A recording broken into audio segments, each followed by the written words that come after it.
एक जंगल में एक तालाब था। उस तालाब में बहुत से जीव रहते थे। वही तालाब के पास एक वृद्ध बगुला भी रहता था, जो कि बहुत बूढ़ा होने के कारण मछलियों का शिकार करने में असमर्थ हो गया था और अक्सर उसे भूखा ही रहना पड़ता था।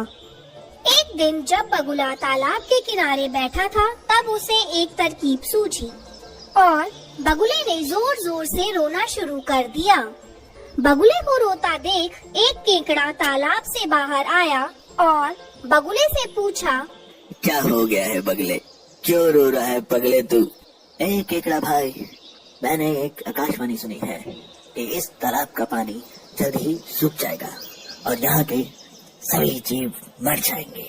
बस इसीलिए मेरी आंखों में आंसू है। और अम्मी जान कहती थी कि हो सके तो किसी का भला कर दो। अच्छा है।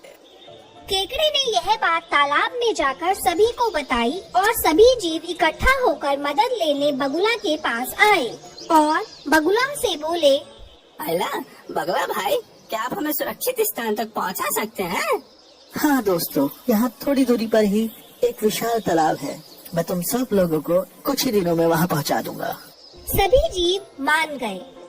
बगुला एक एक करके मछलियों को ले जाता और उन्हें एक चट्टान पर ले जा करके खा जाता। अब बगुला बहुत खुश था, क्योंकि उसे बिना किसी मेहनत के उसका भोजन मिल रहा था। यह सब कुछ दिन चलता रहा। फिर एक दिन केकड़े की जाने की बारी आई। केकड़ा बगुले की पीठ पर बैठ गया और बगुला भी उड़ चला। कुछ दूरी पर केकड़े ने बगुले से पूछा, क्यों बगुले, खुश तो है ना मछलियाँ वहाँ? तू ले जा रहा है मुझे जहाँ। बगुला सोचने लगा कि अब इसे सब सच बता ही देता हूँ, क्योंकि इसे भी अब मैं खाने ही वाला हूँ। नहीं बच्चे, मैंने तो झूठ कहा था। ऐसा तो कोई तालाब है ही नहीं। और हाँ, जो मछलियाँ मैं ले गया था वो सारी मछलियाँ मेरे पेट में खुश हैं। और अब तू भी वहीं जाने वाला है। केकड़े ने सोचा, यदि यह दुष्ट बगुला जीवित रहा तो उसका और तालाब के सभी जीवों का जीवन संकट में आ जाएगा। यह सोचकर केकड़े ने अपने तेज पंजे बगुले की गर्दन में गाड़ दिए। ये तूने अच्छा नहीं किया बगुले, अब मरेगा बगुला।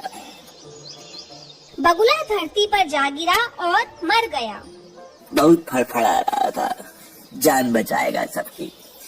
केकड़े ने यह सारी बात वापस तालाब पर जाकर सभी जीवों को बताई।